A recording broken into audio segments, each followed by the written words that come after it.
Okay, तो आज के लेक्चर के अंदर हम डेटाबेस के अंदर पढ़ने वाले कि वेब पेज डीबीएमएस किस तरीके से यूज होता है, ठीक है, कहाँ कहाँ पे उसकी ज़रूरत होती है। उसके बाद हम सिक्योरिटी के बारे में भी बात करने वाले हैं, डीबीएमएस में किस किस तरीके की सिक्योरिटी आ सकती है, ठीक है, उसको किस तरीके से थ्रेट हो सकते हैं, इंटेंशनली होते हैं या फिर विदाउट इंटेंशन होते हैं या फिर एक्सीडेंटल होते हैं, ठीक है। उसके बाद है कि डेटा रिकवरी जो भी सिक्योरिटी है उसको किस तरीके से सेट करते हैं, और उसके बाद रिकवरी मतलब डेटाबेस के अंदर से हम डेटाबेस को परमानेंटली किस तरीके से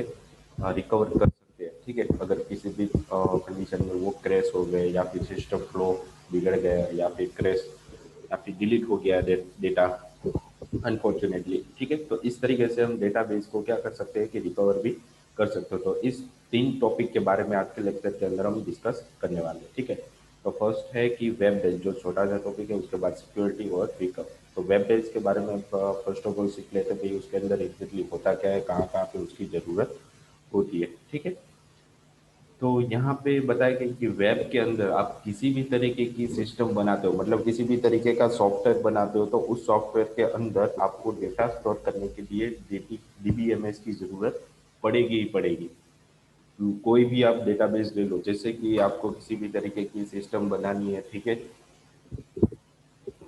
ठीक है। तो किसी भी तरीके की आपको सिस्टम बनानी है, तो उस सिस्टम के अंदर जो भी आप रजिस्टर करवाओगे, कांटेक्ट करवाओगे, या किसी भी तरीके की फीडबैक आपको लेनी है, या फिर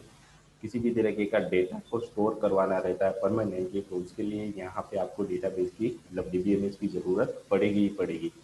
ठीक है। तो वेब बेस के अंदर कहाँ कहाँ पे वो ज़रूरत होती है उसके बारे में यहाँ पे आपको बताया गया है, ठीक है। तो यहाँ पे है, तो web based database management system is one of the essential part of DBMS. मतलब डेटाबेस जो वेब बेस के अंदर डेटाबेस यूज होता है वो वन टाइप ऑफ डीबीएमएस का ही पार्ट रहता है, ठीक है। And used to store web application data, मतलब हमारे जो वेब एप्लीकेशन रहती है उसके अंदर जो भी जिस तरीके का भी डेटा रहता है उसको स्टोर करने के लिए यहाँ पे हमें डीबीएमएस की ज़रूरत पड़ती ही पड़ती है, ठीक है। फिर उसके बाद यहाँ पे लिखा है कि अब web based database management system is use to handle those database that are having a data, ठीक है। जिस तरीके की आप वेब एप्लीकेशन बनाते हो या वेबसाइट बनाते हो, तो उसके अंदर जिस तरीके का भी आपको डेटा स्टोर करवाना रहता है, तो उस डेटा को स्टोर करवाने के लिए यहाँ पे हमें ज़रूरत पड़ने वाली है डेटाबेस की। तो वो किस तरीके का डेटाबेस रहता है यहाँ पे, तो उसके लिए यहाँ पे ई कॉमर्स, फिर ई बिजनेस, फिर ब्लॉग्स, फिर emails and other online application, मतलब जिस तरीके की भी आपने ऑनलाइन एप्लीकेशन या वेबसाइट यूज़ की है या फिर आपने बनाई है, तो उसके अंदर डेटा स्टोर करने के लिए यहाँ पे आपको डेटाबेस की डीबीएमएस की ज़रूरत पड़ेगी, ठीक है। फिर उसके बाद है कि while many DBMS sellers are working for providing a property, मतलब बहुत सारे ऐसे डेटाबेसेस है या प्रोवाइडर्स है जो आपको डायरेक्टली डेटाबेस प्रोवाइड करते हैं, ठीक है। मतलब आपको बनाने की ज़रूरत नहीं होती, आपको सिर्फ क्या करना होता है, जो भी आप वेबसाइट बनाते हो तो आपको वो डेटाबेस डेटा स्टोर करने के लिए एक बैकएंड में डेटाबेस देता है, जिसके अंदर आप अपने अपने तरीके से टेबल या किसी भी तरीके की डेटाबेस बना सकते हो और उसके अंदर डेटा को स्टोर आप करवा सकते हो, ठीक है। तो अलग अलग तरीके के वेंडर्स रहते हैं जो आपको ये फैसिलिटी प्रोवाइड करते हैं, तो उसी के बारे में यहाँ पे आपको बता दिया गया है कि while many DBMS seller are working for providing property database for connectivity solution with the web, मतलब वेब के साथ आपको डेटाबेस की कनेक्टिविटी वो कर देंगे, वो ताकि आपका जो भी डेटा रहेगा वो वहाँ पे सेव रहेगा और परमानेंटली रहेगा। The majority of organizations necessity a more general way out to prevent them from being tied into single technology, मतलब जो भी आपके पास डेटा रहता है, ठीक है, और बहुत सारे अलग अलग तरीके के ऑर्गेनाइजेशन होते हैं जिसको डेटा स्टोर करवाने की ज़रूरत पड़ती है, ठीक है, और उसको सिंगल टेक्नोलॉजी के अंदर स्टोर करवा और प्रिवेंट करवाने की भी ज़रूरत पड़ती है। तो इसके लिए ये लोग जो ऑर्गेनाइजेशन रहता है वो आपको एक डेटा प्रोवाइड करता है जिसके अंदर आपका सारा डेटा परमानेंटली सिक्योरिटी के बेस पे स्टोर रहता है, ठीक है। तो ये होगी वेब बेस्ड एप्लीकेशन, कहाँ कहाँ पे उसकी ज़रूरत पड़ेगी और कहाँ से आप ले सकते हो, मतलब उसके लिए वेंडर की ज़रूरत होती है डेटा स्टोर करने के लिए, ठीक है। आप खुद से तो बना नहीं सकते क्योंकि उसमें बहुत ही टाइम लग जाता है, ठीक है। तो किसी कोई भी ऑर्गेनाइजेशन होती है या किसी भी तरीके की वेब एप्लीकेशन होती है तो उसके लिए डेटाबेस अलग से लेना होता है। ठीक है, तो ये वेब बेस्ड डीबीएम मतलब कहाँ पर हमें उसकी ज़रूरत पड़ेगी वेब बेस्ड के डिपेंडेंट, उसके बारे में यहाँ पे आपको बताया गया है। फिर बेनिफिट्स ऑफ वेब बेस्ड मतलब हमें डेटाबेस वेब बेस्ड लेने की ज़रूरत क्यों है और उसके बेनिफिट्स क्या है। ठीक है, तो वो क्या होता है कि प्रोवाइड सिंपलिसिटी, बहुत ही आसान हो जाता है हमें उसे यूज़ करने के लिए। हमें जो भी डेटा स्टोर होता है वो सारा का सारा रिकॉर्ड आप देख सकते हो। ठीक है, इसलिए एडमिन को जो भी यूज़ कर रहा है उस डेटाबेस को उसको सारा डेटा वहाँ पे इजीली मिल जाएगा, मतलब सिंपल रहेगा। फिर है कि वेब डीबीएमएस प्लेटफॉर्म इंडिपेंडेंट मतलब उसको कोई भी व्यक्ति एक्सेस कर सकता है, पर जिसको परमिशन है या लॉगिन की परमिशन है वही उसको देख सकता है। मतलब वो एडमिन एडमिन के पास ही उसका यूजर नेम और पासवर्ड रहेगा, इसलिए वो डिपेंडेंट मतलब किसी भी प्लेटफॉर्म के ऊपर आप देख सकते हो मतलब और कहीं पर भी आप देख सकते हो क्योंकि ऑनलाइन ही सारा डेटा रहता है। ठीक है, इसको देखने के लिए आपको सिर्फ लॉगिन की ज़रूरत पड़ती है। जैसे आप लॉगिन करते हैं तो वो डेटा आपको कहीं पर भी किसी भी सिस्टम के ऊपर आपको दिखाई दे सकता है। फिर प्रोवाइड ग्राफिकल यूजर इंटरफेस मतलब अच्छी तरीके से उसे यूआई किया गया है, यूजर इंटरफेस किया गया है ताकि देखने में भी हमें अच्छा लगेगा और थोड़ा प्रॉपर लगेगा भाई किस तरीके से डेटा कहाँ पे आ रहा है वो किस तरीके से हमें दिखाई देगा। स्टैंडर्डाइजेशन रहता है मतलब एक ही तरीके का स्टैंडर्ड रहता है, किसी भी तरीके की कोई भी टेक्नोलॉजी हो तो उसको डेटा देखने के लिए इसी तरीके की स्टैंडर्ड का यूज़ करना पड़ेगा। ठीक है, वो बदलता नहीं है। फिर है कि प्रोवाइड क्रॉस प्लेटफॉर्म सपोर्ट मतलब अलग अलग सिस्टम के अंदर से भी उसे आप देख सकते हो। फिर है फैसिलिटेट ट्रांसपेरेंट नेटवर्क एक्सेस मतलब किसी भी नेटवर्क के ऊपर से मतलब आपके नेटवर्क यहाँ पे चल रहा है आपने वाईफाई कनेक्ट कर दिया है तो उस नेटवर्क के ऊपर भी आप जो भी डेटाबेस है उसको लॉगिन करके देख सकते हो। या फिर अलग कोई भी आपका मोबाइल नेटवर्क रहेगा तो उसके अंदर से भी आप जैसे लॉगिन करोगे तो आपको डेटा वहाँ पे सही से दिखाई देगा। मतलब नेटवर्क इंडिपेंडेंट है, ट्रांसपेरेंट है, किसी भी नेटवर्क के ऊपर से आप उसे देख सकते हो। फिर है स्केलेबिलिटी मतलब जितना भी डेटा आपको उसके अंदर स्टोर करवाना रहता है, ठीक है, वो सारा का सारा डेटा आप यहाँ से देख भी सकते हो और जितना डेटा आप ऐड करोगे तो उतना डेटा आप ऐड कर सको। मतलब एक डेटाबेस आप कभी भी परचेज करते हो तो उसके अंदर आप something 10 crore data exactly store करवा सकते हो। ठीक है, और जितने भी आप टेबल बना रहे हो तो उस टेबल के अंदर मैक्सिमम एक टेबल के अंदर आप 2 या 3 लाख से या 5 मैक्सिमम 10 लाख तक डेटा को स्टोर कर सकते हो एक साथ। ठीक है, फिर है इनोवेशन। इनोवेशन मतलब नई चीज़ आपको इसके अंदर ऐड करवानी होती है तो उसके लिए भी यहाँ पे फैसिलिटी दी गई है, जितनी फंक्शनलिटी आपको दी गई उतनी फंक्शनलिटी आप यहाँ पे कर सकते हो। ठीक है, यहाँ यानी कि नया डेटाबेस बनाना हो इसके अंदर या फिर आपको टेबल बनानी या फिर उसके अंदर डेटा ऐड करवाना है उस डेटा को डिलीट करना है। ठीक है, तो ये सारी फंक्शनलिटी आपको वहाँ पे दी जाती है मतलब नई इनोवेशन आप उसके अंदर कर सकते हो। तो ये हमारी वेब बेस्ड डीबीएमएस होगी ताकि हमें जो हम परचेस कर रहे हैं डीबीएमएस तो उसके अंदर ये सारी फैसिलिटी आपको दी जाती है ताकि क्लाइंट जो होता है उसको अच्छी तरीके से सारा डेटा मेंटेन हो जाए और उसको अच्छी तरीके से दिख भी रहेगा, दिखा भी रहेगा। ठीक, सारा का सारा और उसको जिसको भी दिखाना है वो भी देख सकता है सारा डेटा। ठीक है, तो इस तरीके से वेब बेस्ड डीबीएमएस को यूज़ किया जाता है। फिर जो भी हम डेटाबेस लेते हैं परचेज करते हैं, ठीक है, तो उसको सिक्योरिटी हम सिक्योर कैसे किस तरीके से कर सकते हैं तो उसके सेकंड टॉपिक हमारा है डीबीएमएस सिक्योरिटी। तो उसके बारे में हम बात करने वाले हैं कि डीबीएमएस सिक्योरिटी होती क्या है exactly। ठीक है, तो उसके अंदर कौन सी किस तरीके की सिक्योरिटी लगी होनी चाहिए या फिर किस तरीके की सिक्योरिटी हम दे सकते हैं उसके अंदर, तो उसके बारे में इस टॉपिक में डिस्कस करेंगे। तो यहाँ पे है कि डेटा इज वैल्यूबल है मतलब जिस तरीके का भी आपके पास समथिंग 1 या 2 लाख का डेटा पड़ा या 10,000 भी रिकॉर्ड पड़ा हुआ तो आपके लिए बहुत ही वैल्यूबल है। ठीक है, वन टाइप ऑफ एक एंटिटी हो जाती है, ऑब्जेक्ट होता है जिसकी मदद से आप किसी भी इंसान को उसका फ़ोन नंबर, उसका ईमेल, उसका एड्रेस वो सारी चीज़ें आप जान सकते हो। मतलब किसी भी इंसान के पास आप पहुंचना चाहते हो तो उसकी जो डिटेल रहती है उसके उसके थ्रू आप पहुंच सकते हो। तो ये बहुत ही वैल्यूबल इंफॉर्मेशन हो जाती है। ठीक है, तो जो भी डेटा किसी भी फर्म के अंदर रहता है, किसी भी ऑर्गेनाइजेशन के अंदर जिसके पास रहता है वो डेटा सिक्योर होना चाहिए। तो इसलिए यहाँ पे बताया गया कि data is a valuable entity that must have to be formally handle मतलब जिस तरीके की ऑर्गेनाइज रहती है वो खुद से ही हैंडल करता है, किसी और को देता नहीं है। ठीक है, and manage as with any e commerce economic resource मतलब जो भी आपके पास नॉर्मल रिसोर्सेस रहते हैं तो उसको यूज़ करने के लिए और उस डेटा को मेंटेन करने के लिए मैनेज करने के लिए सिक्योरिटी की यूज़ की जाती है। फिर है कि So some part of all the commercial data may have tactical importance to their respective organise मतलब किसी भी तरीके की ऑर्गेनाइजेशन के अंदर जिस तरीके का भी डेटा रहता है वो उसके लिए बहुत ही इंपॉर्टेंट रहता है और कॉन्फिडेंशियल रहता है ताकि और वो डेटा किसी भी तरीके से आप किसी भी व्यक्ति को शेयर नहीं कर सकते हो बहुत ही कम अगर किसी को पता चल जाता है इसके बारे में तो आप बहुत मुश्किल में पड़ सकते हो ठीक है तो ये बहुत ही इम्पोर्टेंस इंफॉर्मेशन होती है जो उस ऑर्गेनाइजेशन के लिए बहुत ही इम्पोर्टेंट मतलब किसी भी जैसे हमारे इंस्टीट्यूट है यहाँ पे हमारे पास बहुत सारे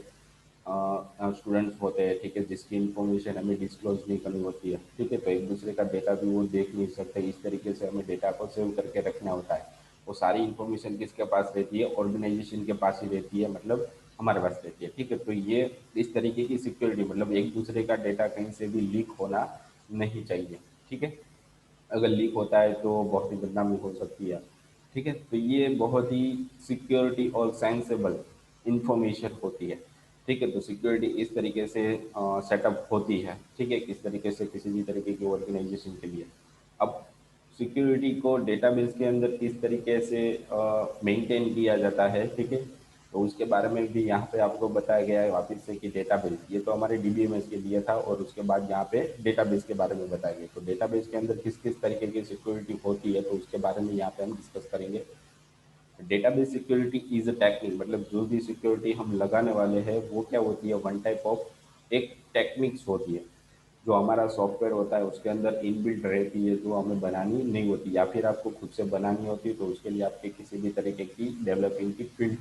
चूज करनी पड़ती है ठीक है तो यहाँ पे आपको बताया गया है कि database security is the technique that protects and secures the database against the intentional or accidental threats मतलब किसी भी तरीके की अगर डेटा को डेटाबेस के अंदर जो भी डेटा पड़ा वो इंटेंशनली मतलब मैन्युअली आप चाहते हो भाई इसको ये डेटा सारा मुझे चाहिए ही चाहिए तो उसके लिए आप थोड़ा बहुत हैकिंग कर सकते हो ठीक है और कोई डेटा यूज कर रहा है तो वो एक्सीडेंटली लीक हो जाता है मतलब उसे पता भी नहीं है कि डेटा हमारा यहाँ से हैक हो गया है ठीक है तो इस तरीके से जो भी थ्रेट आते हैं तो उसको बचाने के लिए यहाँ पे सिक्योरिटी प्रोटेक्ट्स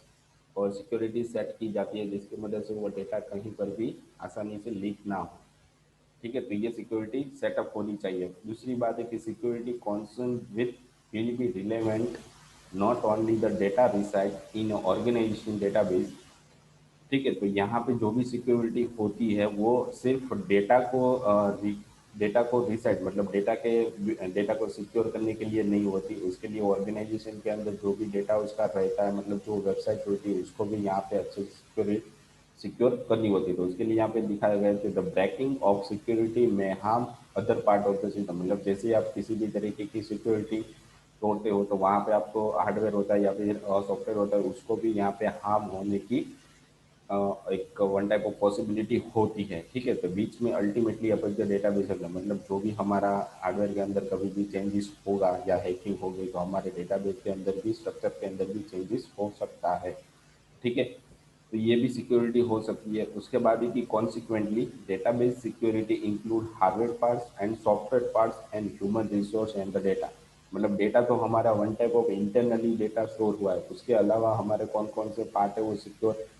करने होते हैं तो उसके लिए यहाँ पे हमें हार्डवेयर पार्ट सॉफ्टवेयर पार्ट और ह्यूमन रिसोर्स जो हम यूज़ करते हैं उसको भी हमें यहाँ पे सिक्योर करना पड़ता है तो ये भी हमारी वन टाइप ऑफ डेटाबेस के रिलेटेड ही सिक्योरिटी हो जाती है उसके बाद है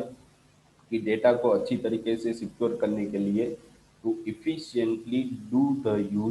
uses of security needs appropriate करना मतलब किसी भी तरीके की डेटा को सिक्योर करने के लिए उसको अच्छी तरीके से कंट्रोल करना आना चाहिए मतलब जो भी डेटा आपका पड़ा रहता है ठीक है उसको अच्छी तरीके से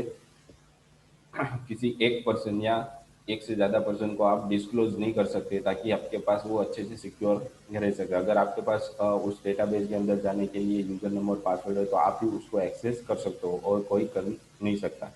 ठीक है तो ये क्या हो जाती है one type of security high हो जाती है अगर आप उस यूजर नेम पासवर्ड किसी और को देते हो तो वहाँ पे आपकी सिक्योरिटी कम हो जाती है क्योंकि वो पर्सन किसी और को भी यहाँ पे दे सकता है तो यहाँ पे उसके बारे में बताया गया है कि which are distinct in specific mission and purpose of the system मतलब किसी भी तरीके के सिस्टम को बचाने के लिए बहुत ही आसान तरीका है ये, ठीक है। तो ये हमारी सिक्योरिटी होती है और इस तरीके से हम इसको थ्रेट सिक्योरिटी डिस्क्लोज हो सकती है, ठीक है। तो इसके बारे में यहाँ पे आपको बताया गया है। उसके बाद है कि जो भी सिक्योरिटी हमारी हो तो किस किस तरीके से लूज हो सकती है सिक्योरिटी, तो उसके बारे में यहाँ पे बताया गया है कि थेफ्ट एंड फ्रॉडुलेंट, मतलब किसी भी तरीके का कोई फ्रॉड करता है या फिर कोई चोर होता है, ठीक है, तो वो हैक कर लेगा, तो इस तरीके से हमारी सिक्योरिटी डिस्क्लोज हो सकती है। या फिर लॉस ऑफ कॉन्फिडेंशियल और सीक्रेसी, मतलब किसी भी तरीके की यूजर नेम और पासवर्ड आप लूज कर सकते हो, ठीक है, या फिर किसी को वो एक्सीडेंटली मिल गया तो आप उस डेटा को लूज कर सकते हो। फिर लॉस ऑफ डेटा प्राइवेसी, मतलब जिस तरीके का भी डेटा आपके पास पड़ा रहता है उसमें से आधा डेटा गायब हो गया तो क्या हो गया, हमारा डेटा प्राइवेसी लूज हो गई थोड़ी। फिर है कि data loss of data integrity, मतलब क्या हो जाता है कि यहाँ पे हमारे पास जिस तरीके का भी डेटा रहता है तो वो उस डेटा प्रॉपरली हमारे डेटाबेस के अंदर स्टोर नहीं हो रहा, मतलब इसके अंदर जो स्ट्रक्चर है, कॉम्प्लेक्स स्ट्रक्चर रहता है, तो उसके अंदर थोड़ी गड़बड़ी हो गई है, मतलब डेटा हमारा जो सॉफ्टवेयर है उसके अंदर गड़बड़ी हुई है डेटा स्टोर करने के लिए, तो वो भी हमारी लॉस ऑफ इंटीग्रिटी हो सकती है। उसके बाद लॉस ऑफ डेटा अवेलेबिलिटी, मतलब जितना डेटा हम स्टोर कर रहे हैं उतना डेटा परमानेंटली स्टोर नहीं हो रहा, उससे थोड़ा कम हो रहा है, तो बीच में हमारा डेटा कहीं पर भी लॉस हो रहा है, मतलब डेटा हमारा गायब हो रहा है, तो वो भी एक सिक्योरिटी के बेस पे हो सकती है, ठीक है। फिर उसके बाद जो ऊपर की साइड में सरकमटेंसेस सारी दी हुई है, ठीक है, वो सारी हमारे जो डेटा रहता है उसको लॉस कर सकता है, या फिर हमारे सिस्टम या हार्डवेयर को भी लॉस हो सकता है इसकी वजह से, ठीक है। तो ये 5 तरीके की हमारे पास थ्रेट रहता है जिसकी मदद से हमारा डेटा या हमारे हार्डवेयर सॉफ्टवेयर के अंदर डेटा को फैच नहीं कर सकते, ठीक है, लॉस हो सकता है हमारा, तो इस तरीके से सिक्योरिटी ब्रेक हो सकती है। फिर है कि these listed circumstances mostly signify the area in which the organization should focus on reducing the risk, that is chance of incurring loss और damage to data within a data, मतलब इसके बारे में जो भी सर्कमटेंसेज ये इन 5 के ऊपर हम वर्क करेंगे तो हमारा जो डेटा रहता है या फिर हमारी जो सिक्योरिटी थी उसको ब्रेक करने के लिए रिस्क हमारा कम हो जाएगा, ठीक है, और डेटा हमारा ज़्यादा सिक्योर हो जाए, मतलब 80-90% तो आप उसको सिक्योर कर ही दोगे, कोई जो 10% रहता है भाई, ठीक है, वही हमारा डेटा यहाँ से ब्रेक कर सकता है, जो है कर होता है वन टाइप ऑफ, ठीक है। फिर है कि in some condition these area are directly related such that an activity that leads to loss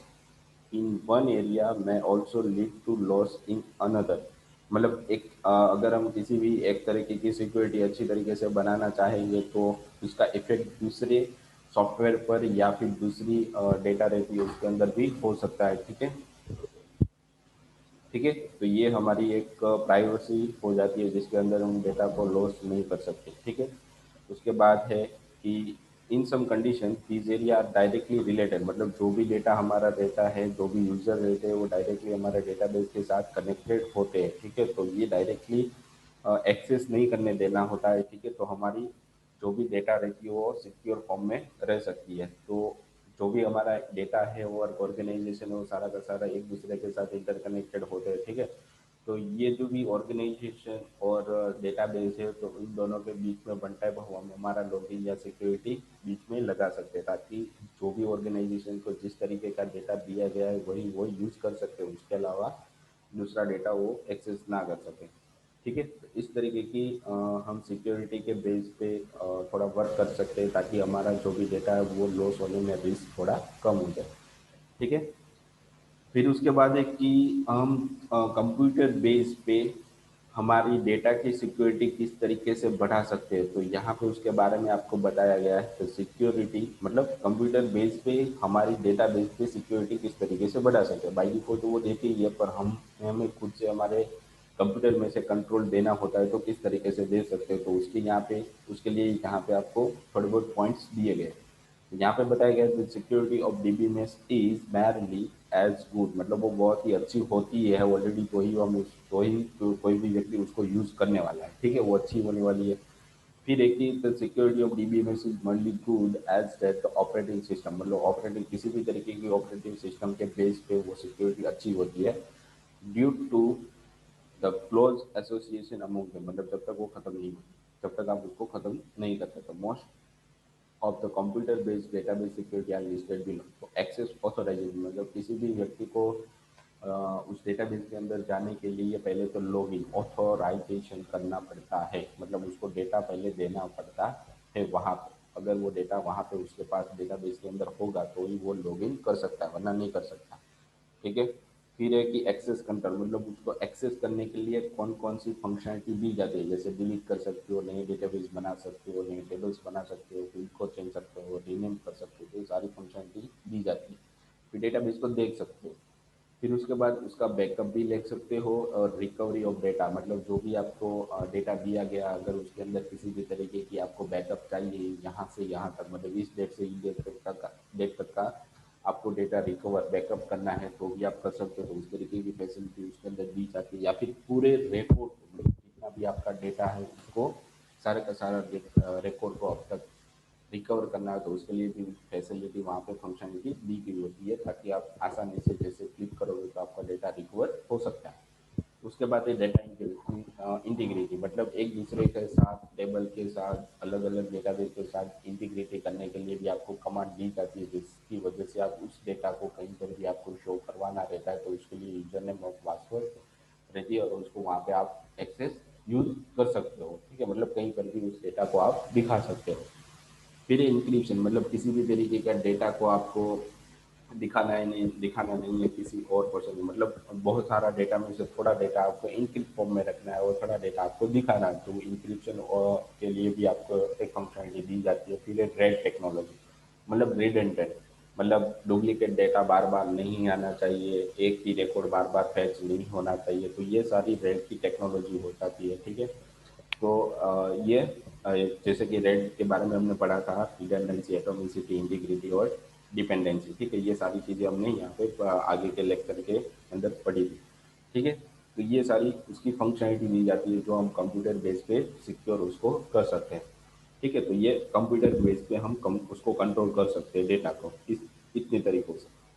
ठीक है। उसके बाद ही कि जो एक्सेस कंट्रोल हमें मिलता है, ठीक है, यहाँ पे क्या है कंप्यूटर बेस्ड, तो एक्सेस कंट्रोल किस तरीके से हम हैंडल कर सकते हैं तो उसके बारे में यहाँ पे आपको बताया है।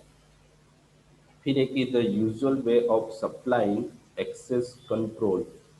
to database system is dependent on granting and revoking of privilege within a database, मतलब उस डेटा को आप एक्सेस कब करोगे, जब तक आप डेटाबेस के अंदर लॉगिन नहीं करोगे तब तक वो डेटा आपको दिखेगा नहीं, मतलब उसको एक्सेस करने के लिए पहले लॉगिन करना पड़ेगा। ठीक है, तो लॉगिन करने के लिए यहाँ पे पहले सिस्टम के अंदर जाने के लिए ग्रांट मतलब उसके लिए परमिशन लेनी पड़ेगी। परमिशन लेने के लिए one type of log n system वहाँ पे बिठाया जाता है। जैसे ही आप लॉगिन करोगे तो जो भी डेटा आपको दिखना होगा, मतलब जिस ऑर्गेनाइजेशन को जितना डेटा दिखाना है उसके लिए रिक्वेस्ट जाएगी और जो भी डेटा रहता है वो आपको वहाँ पे दिखाई देता है। ठीक है। फिर एक प्रिविलेज मतलब परमिशंस होती है वन टाइप ऑफ। ठीक है। Privilege allow a user to create or access some database object or to run some specific DBMS utility, मतलब उसके अंदर थोड़ी फंक्शनलिटी आपको दी जाती है जिसकी मदद से उस डेटाबेस को आप एक्सेस कर सकते हो, या फिर आपको कुछ नया वहाँ पे बनाना है तो जो भी फंक्शनलिटी दी गई है उसी की मदद से आप नई चीज़ वहाँ पे क्रिएट कर सकते हैं। ठीक है, या फिर देख भी सकते हैं। फिर privilege are granted user to achieve the task, मतलब जिस तरीके की फंक्शनलिटी वहाँ पे दी गई है, ठीक है, जब तक आप उस टास्क को अचीव नहीं करते तब तक आपको वहाँ पे कंफर्मेशन नहीं मिलेगा, मतलब वहाँ पे आपको सही तरीके से कंफर्मेशन भी दिया गया भी आपने जो भी टास्क किया वो कंप्लीट हो गया है, या फिर कोई एरर है तो उसके लिए भी वहाँ पे आपको परमिशन दी जाती है। तो किस तरीके के कंट्रोल यहाँ पे होते हैं, तो यहाँ पे आपको डिस्क्रिशनरी एक्सेस कंट्रोल और मैंडेटरी, मतलब डिस्क्रिशनरी मतलब क्या होता है कि सिस्टम की तरफ से होता है, अगर आपको मैन्युअली भी करना होता है तो उसके लिए मैंडेटरी एक्सेस कंट्रोल, दो तरीके के कंट्रोल होते हैं। ठीक है, तो ये सारी क्या हो जाती है कि सिक्योरिटी बेस पे फंक्शनलिटी सारी हमारी हो गई यहाँ पर। तो डीबीएमएस के अंदर व्हाट इज डेटाबेस सिक्योरिटी, उसके बाद यहाँ पे उसके बारे में बताया गया कि सिक्योरिटी किस तरीके से लो हो सकती है, फिर कंप्यूटर में से किस तरीके से सिक्योरिटी को एक्सेस कर सकते हैं, वही एक्सेस कंट्रोल किस तरीके से कर सकते हैं। ठीक है। अब जो भी हमने सिक्योरिटी की है, बनाई है या फिर अप्लाई की है, अब उसको जो भी डेटा है उसको मुझे रिकवर करवाना है। ठीक है, मेरा सम डेटा लॉस हो गया तो मैं उस डेटा को किस तरीके से एक्सेस मतलब रिकवर कर करवा सकता हूँ, तो उसके बारे में यहाँ पे आपको बताया गया है। तो लास्ट टॉपिक हमारा है डेटा रिकवरी इन डीबीएमएस। ठीक है, यहाँ पे आपको बताया गया है कि it is the method of restoring the database to its correct state in event of a failure at a time of transaction और after the end of process. मतलब जिस तरीके की ऑपरेशन आप वहाँ पे करते हो, ठीक है, अगर उसके अंदर किसी भी तरीके की फेलर आ जाती है आपके डेटाबेस के अंदर, ठीक है, तो उसके अंदर किसी भी तरीके की प्रोसेस में या ट्रांजेक्शन में एरर आ रही है, तो आप जो भी प्रोसेस आप कर रहे हो उसको वापस जैसा था वैसा बनाने के लिए रिकवर भी करवा सकते हो। तो उसके लिए वहाँ पे आपको एक फंक्शन भी दी जाती है जिसकी मदद से डेटा को आप रिस्टोर कर सकते हो। ठीक है, फिर यहाँ पे दिया गया है कि earlier you have been given a concept of database recovery as a service that should be provided by all the DBMS for ensuring that the DBMS database is dependable and remain in consistent state in the presence of failure। मतलब अगर आपकी system crash हो गई या fail भी हो गई हो, तो पहले के टाइम में क्या होता है कि डीबीएमएस की तरफ से वो इंश्योर ही रहता है कि हमारा डेटा परफेक्टली सही है, ठीक है, और कंसिस्टेंस वे में भी जो पहले था वैसा ही था कंसिस्टेंट, मतलब ठीक है, वैसे की वैसे पड़ा हुआ है। अगर आपकी कोई फंक्शनलिटी वहाँ से फेल हो गई है तो पुराना डेटा आपका एज इट इज रहेगा। मतलब अभी जो सिस्टम हमारी हो रही है, ठीक है, उसके अंदर क्या होता है कि अगर किसी भी तरीके की आपकी ट्रांजेक्शन या आपकी क्वेरी गलत हो गई है, फेल हो गई, तो आपको एक मैसेज दे देगा और आपका जो पुराना रिकॉर्ड है वो वैसा का वैसा रहेगा। ठीक है, वो रिकवर होता ही रहता है हर बार, तो हमें बार बार रिकवर करवाने की ज़रूरत वहाँ पे नहीं पड़ती। अभी इस तरीके के डेटाबेस वहाँ पे हम जो भी परचेस करें उसके अंदर ये फंक्शनलिटी बाय डिफॉल्ट होती है। ठीक है, रिकवर। फिर है कि in this context dependability refer to both the flexibility of the DBMS to various kind of failure and its ability to recover from those failure। मतलब डेटाबेस के अंदर अभी इस तरीके की कंटेक्स्ट प्रोग्रामिंग की जाती है जिसकी मदद से आप किसी भी तरीके का डेटा फेल हो गया या फिर आप रिकवर करते करते आपका डेटा वापस से फेल हो गया है, तो क्या करता है कि जिस तरीके का डेटा पहले था वैसे ही वो रिकवर करेगा। ठीक है, और सारा डेटा जिस स्टेट में था, जिस तरीके से था पड़ा हुआ था वैसे ही आपको वापस से कर देगा। मतलब जो भी आपने नया टास्क किया है वो फेल हो जाता है, उसके अंदर वापस से आपको वो टास्क करना रहता है। ठीक है, तो इस तरीके की अभी डेटाबेस के अंदर फंक्शनलिटी दी जाती है। फिर एक Hindi chapter you will gather the brief knowledge of how this service can be provided। मतलब इस तरीके की सर्विस दी जाती है तो उसके बारे में हम डिस्कस करेंगे। फिर यहाँ पे लिखा है to gain a better understanding of possible problem you may encounter in providing consistency. मतलब जो इस तरीके की भी सिस्टम होती है उसको पहले आपको रेफर करना रहता है, अगर उसके अंदर किस किस तरीके की प्रॉब्लम आपको आ सकती है तो उसको समझने के लिए पहले उस सिस्टम को आपको समझना पड़ेगा, उसकी फंक्शनलिटी को यहाँ पे समझना पड़ेगा। फिर उसके बाद ही आप उस डेटाबेस को रिकवर कर सकते हो। तो उसी टॉपिक के बारे में इसके अंदर लिखा हुआ है, अगर किसी भी तरीके की डेटा फेलियर हो जाती है तो। ठीक है, तो ये डेटा रिकवरी होती है, इस तरीके से आप डेटा रिकवर कर सकते हो, खुद से भी मैन्युअली भी कर सकते हो या अभी के सिस्टम डेटाबेस के अंदर खुद से भी वो रिकवर होता रहता है थोड़े टाइम के बाद। या फिर वैसे भी फंक्शनलिटी होती है कि हर 3 महीने या 2 महीने या 1 महीने के बाद आपको रिकवर चाहिए तो ऑटोमेटिकली उसकी फंक्शनलिटी चलती है बैकग्राउंड में, एक बार आपको सेट कर देना रहता है, फिर हर महीने के बाद वो ऑटोमेटिकली वहाँ तक का डेटा रिकवर करके आपको एक फाइल ईमेल के अंदर भी सेंड कर देता है। तो उस तरीके की भी वहाँ पे डेटाबेस के अंदर फंक्शनलिटी अभी के डेटाबेस के अंदर होती है। ठीक है, लेटेस्ट जो भी डेटाबेस हम परचेज करते हैं उसके अंदर ये सारी फंक्शनलिटी इनबिल्ट होती है। ठीक है, इस वहाँ तक हमें रिकवर करके देता है डेटा। उसके बाद है कि हमें डेटाबेस जो भी डीबीएमएस है डेटा है उसको रिकवर करने की ज़रूरत क्यों पड़ती है, किस हाल में पड़ती है। तो जैसे हमने सिक्योरिटी पे देखी, सिक्योरिटी के अंदर किस किस तरीके की फंक्शनलिटी हो सकती है, ठीक है, और उसकी वजह से हमारा डेटा लॉस या सॉफ्टवेयर लॉस हो सकता है, तो उसको रिकवर किस तरीके से किया जाता है, किस परफॉर्मेंस के बेस पे, तो यहाँ पे उसके बारे में बताया गया है। The storage of data usually include 4 types of media. मतलब किसी भी तरीके का डेटा हमारे पास रहता है तो उसको स्टोर करने के लिए यहाँ पे 4 तरीके की टाइप्स दी गई है। जैसे कि किसी भी तरीके का डेटा हमारे पास रहेगा तो कहाँ पे पड़ा रहता है, तो मेन मेमोरी में रहता है, मैग्नेटिक डिस्क के अंदर, मैग्नेटिक टेप के अंदर और ऑप्टिकल डिस्क के अंदर हमारा सारा डेटा आप रिकवर करवा सकते हो। ठीक है, कहीं पर भी मतलब मेमोरी आपके पास होनी चाहिए नॉर्मली। फिर ये कि यहाँ पे many different form of failure can affect data man, मतलब यहाँ पे बहुत सारे तरीके के फेलियर्स हो सकते हैं, ठीक है, जिसकी मदद से हमारी जो भी प्रोसेस होती है, ट्रांजेक्शन होती है, तो उसके अंदर हमें हमारी प्रोसेस सही से नहीं होती।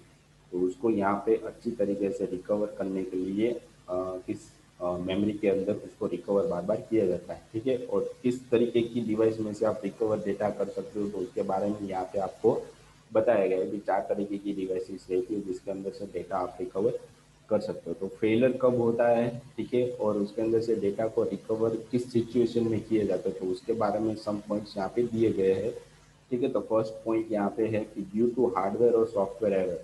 द सिस्टम क्रैश, मतलब किसी भी तरीके की हमारी सॉफ्टवेयर के अंदर एरर आ गई, हार्डवेयर के अंदर हमारी क्रैश हो गई, सिस्टम क्रैश हो गई, तो उस हाल में हमारा डेटा रिकवर हम कर सकते हैं। फिर है कि फेलर ऑफ मीडिया, मतलब किसी भी तरीके का डिवाइस जिसकी मदद से हम डेटा देखते हैं तो वो फेल हो जाता है, या फिर such as a head crash और unreadable media that result in loss. जैसे हमने पेरिफेरल डिवाइस के अंदर पढ़ा था कि जो हमारी मैग्नेटिक डिस्क होती है उसके अंदर अगर वो हेड ही खराब हो गया तो उसके अंदर का डेटा हम देख नहीं सकते, मतलब वो डेटा नहीं मिलेगा। तो उस हाल में हम डेटा को रिकवर करवा सकते हैं मैग्नेटिक डिस्क के अंदर से। फिर एक कि there can be application software है, मतलब किसी भी सॉफ्टवेयर के अंदर कोई भी हमें पेज वो ओपन करके नहीं दे रहा है, उसके अंदर किसी भी तरह की एरर आ रही है, ठीक है, तो उसको हम रिकवर कर सकते हैं। Such is a logical error data accessing the database that can cause, मतलब जब डेटा एक्सेस करते हो उस टाइम पे जो एरर आ रही है, ठीक है, उसको हम मैनेज यहाँ से कर सकते हैं। फिर है natural physical disaster such as fire, flood, earthquake, तो उस साल में भी वे उस डेटा को रिकवर कर सकते हैं। फिर carelessness and unintentionally destruction of data, मतलब हम डेटा डिलीट करना नहीं चाहते पर किसी भी हाल में हमारा वो डेटा गायब हो गया, मतलब वो हम किसी और डेटा को डिलीट करना चाहते थे या फिर किसी और को मूव करना चाहते थे, तो वो डेटा वहाँ से हट गया। तो इंटेंशनली, मतलब हमारा इरादा नहीं था कि भी हमें इसको डिलीट करना है, तो भी हमारा डेटा वहाँ से फटाफट से वर्क करते तो उस टाइम पे हमारा डेटा वहाँ से डिलीट हो जाता है, तो उस हाल में भी हम रिकवर कर सकते हैं। फिर डैमेज और इंटेंशनल करप्शन और हैम्परिंग द डेटा, मतलब किसी भी वायरस की मदद से अगर हम वायरस वहाँ पे इंजेक्ट करेंगे तो हमारा डेटा वहाँ पे लॉस हो सकता है। फिर एक कि whatever the grounds of fail are, there are two principal things that you have to consider. First is a failure of main memory including that database buffer, मतलब डेटाबेस के अंदर जो भी डेटा हमारा रहता है वो जो हमारी मेन मेमोरी थी तो उसके अंदर बफर में से हम डेटा को रिकवर कर सकते हैं, या फिर उसकी जो डिस्क की कॉपी रहती है उसमें से हम डेटा को रिकवर कर सकते हैं। तो इन सारे सिचुएशन के अंदर हम डेटा को रिकवर कर सकते थे, और कौन कौन सी डिवाइस में से कर सकते हैं तो उसके बारे में यहाँ पे आपको लिस्ट दिया गया है, ठीक है। तो ये सारी रिकवरी थी, मतलब हमें रिकवर करने की ज़रूरत क्यों पड़ती है और किस हाल में पड़ती है, किस सिचुएशन में पड़ती है, तो उसके बारे में यहाँ पे टॉपिक्स दिए गए, ठीक है। उसके बाद है कि रिकवरी की फैसिलिटी डीबीएमएस के अंदर हम किस तरीके से कर सकते हैं, तो यहाँ पे लिखा है every DBMS should offer the following facility help out the recovery mechanism. First of all तो बैकअप, ठीक है, आप किसी भी तरीके की डेटाबेस को बीच में आप बार बार बैकअप के फॉर्म में कॉपीज बना के अपनी फाइल्स के अंदर अलग जगह पे स्टोर आप कर सकते हो। फिर एक किसी भी तरीके की लॉगिंग फैसिलिटी होती है ट्रांजैक्शन के अंदर, तो वहाँ पर भी उसको आप ट्रेस कर सकते हो, करवा सकते हो। फिर जिस तरीके के भी आप डेटा को अपडेट करते हो या फिर चेंजेस करते हो तो उसके लिए वहाँ पे चेक पॉइंट होता है, तो जैसे आप चेक पॉइंट करोगे तो आपका डेटा वहाँ तक तो फिक्स ही हो जाता है, वो कभी भी उसके अंदर आप कभी भी चेंज नहीं कर सकते हो। तो वो चेक पॉइंट की मदद से भी आप डेटा को रिकवर करवा सकते हो, ठीक है। यहाँ पे आपको बताया कि recovery facility allows update to database for getting the latest patches to be made permanent and keep secure from vulnerability. तो यहाँ पे इसके बारे में चेक पॉइंट क्या होता है कि जिसकी मदद से आप डेटाबेस के अंदर एक बार आपने ये कमांड दे दी तो उसके बाद आपका डेटा परमानेंटली सेव हो जाता है, उसके अंदर आप किसी भी तरीके का चेंजेस नहीं कर सकते, ठीक है, डेटा आप देख सकते हो उसे। तो ये भी हमारी एक रिकवरी हो जाती है, फैसिलिटी हो जाती है। फिर एक recovery manager allows the database system for restoring the database to reliable and steady state after the any failure आता, मतलब किसी भी तरीके का फेलियर होता है तो उस डेटा को कहाँ तक मैनेज करना है या फिर कहाँ से उसको उठाना है, तो वो फंक्शनैलिटी रिकवर रिस्टोरिंग की मदद से हमें दी जाती है। तो जैसे हम रिस्टोर करेंगे तो पुराना जहाँ तक हमने चेक पॉइंट कमांड की है वहाँ तक हमारा डेटा वापस से रिस्टोर हो सकता है। तो इस तरीके की फैसिलिटी हमें डेटाबेस के अंदर दी जाती है। ठीक है, तो ये हमारी सारी फैसिलिटी हो गई। उसके बाद ओके, हमारा टॉपिक यहाँ पे खत्म हो गया। ठीक है, तो ये हमारी रिकवरी फैसिलिटी थी। तो आज के लेक्चर के अंदर हमने पढ़ा कि डेटाबेस के अंदर हम डेटा को किस तरीके से यूज़ कर सकते हैं, वेब एप्लीकेशन के अंदर सिक्योरिटी किस तरीके से अप्लाई कर सकते हैं, सिक्योरिटी किस तरीके से ब्रेक हो सकती है। फिर एक ही डेटा रिकवरी, जो मतलब डेटा जो भी हमारा रहता है उसको रिकवर किस किस सिचुएशन में कर सकते हैं और किस तरीके से कर सकते हैं। ठीक है, तो उसके बारे में आज के लेक्चर के अंदर हमने डिस्कस किया। ठीक है, तो इसको अच्छे से पढ़ना, और ज़्यादा आपको इसके बारे में इंफॉर्मेशन चाहिए तो आप रिसर्च भी कर सकते हो। ठीक है, डीबीएमएस के लेक्चर भी आप फाइंड आउट कर सकते हो ताकि इस टॉपिक के बारे में आपको और भी जानकारी मिले और आपको परमानेंटली वो कॉन्सेप्ट अच्छे से समझ में आ जाए। ठीक है, आज के लेक्चर के लिए इतना ही था। Thank you.